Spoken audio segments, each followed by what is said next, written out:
While our current technology allows us to potentially gaze at more advanced civilizations, the scientists observing our space telescopes may have found something lurking beyond the inky depths that lie before us, that something timeless should exist there, an entity that's incapable of restraint, that never stops growing, whose size increases along with its hunger potentially, and maybe from a planet with weaker gravity, able to escape it, biologically immortal and able to float freely through space.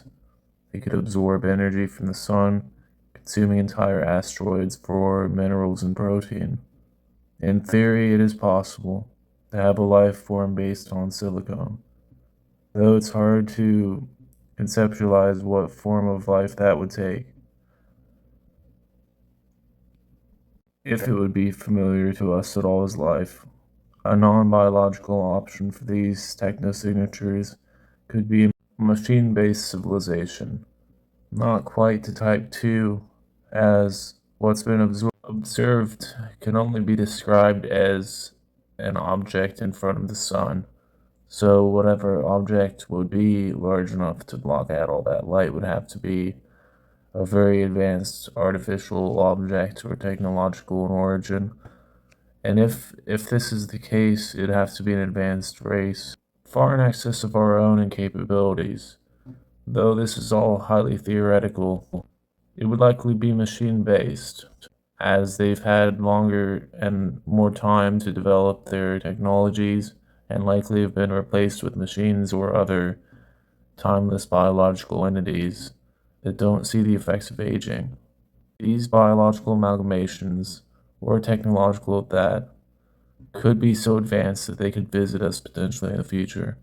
And it does appear that these stars, these three, I believe it is now, or at least one of them is very active technologically. And now it's a possibility that these are just radio bursts that we've intercepted.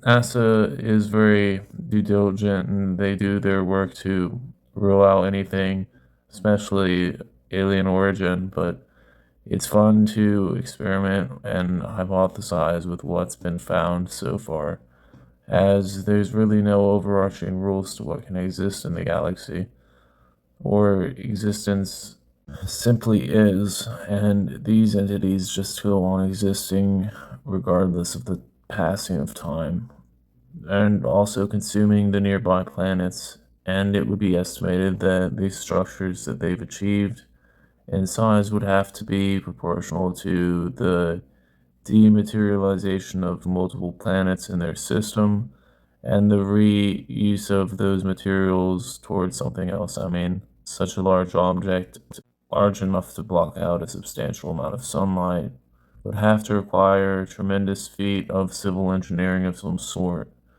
Now, this could be machine-based if proven true, but it's likely some form of solar collection array.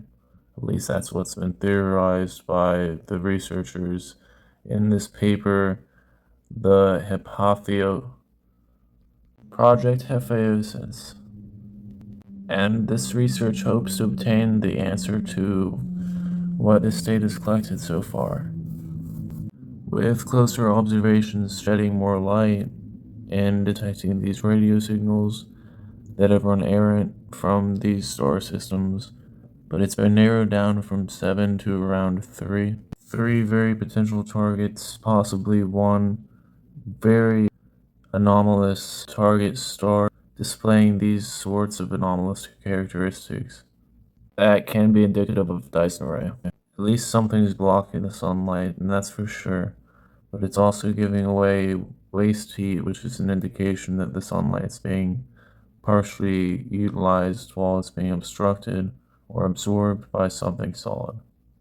Thank you for watching. Please consider subscribing if you haven't already. These entities or beings responsible may never actually colonize other star systems because the cost of creating these megastructures around their star is so expensive that they only venture out as conquerors to other star systems and planets to tear them down to their core elements and transport the resources back to their host star. And this is one possibility.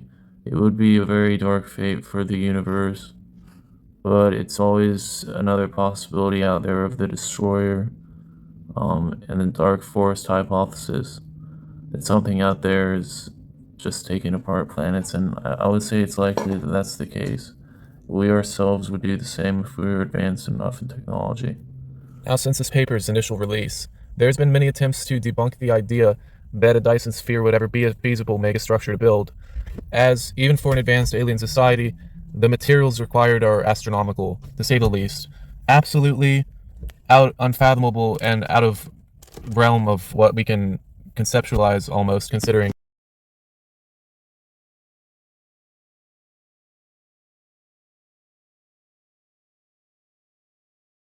the amount of material requirements would take multiple worlds. In fact, a true Dyson sphere would have to require around 1 million Earth masses, so you're talking about a very advanced society. But what people don't understand or miss is that this paper wasn't written about a Dyson sphere that they discovered. It's about a Dyson swarm, or the potential for something that they've detected blocking out the light. Obviously, if it was a true Dyson sphere, there wouldn't be any sunlight coming through at all. So what they found is a partial Dyson sphere, or some kind of And they found that there is a signature associated with Dyson and that's waste sphere. an array. Large megastructures that are free floating in space, partially shrouding the host star's light, can be considered a Dyson array whether they collect the starlight or not. All scientists claim, along with astronomers, that the amount of candidate stars could be in upwards of 60. I believe that in the data, after more scrutiny and natural signatures are discounted, it's likely only 1 to 2 truly prime candidates for this kind of techno-signature. So there could be a far older, more advanced race out there, and one thing stands for certain: if we're able to see them, they're certainly able to see us.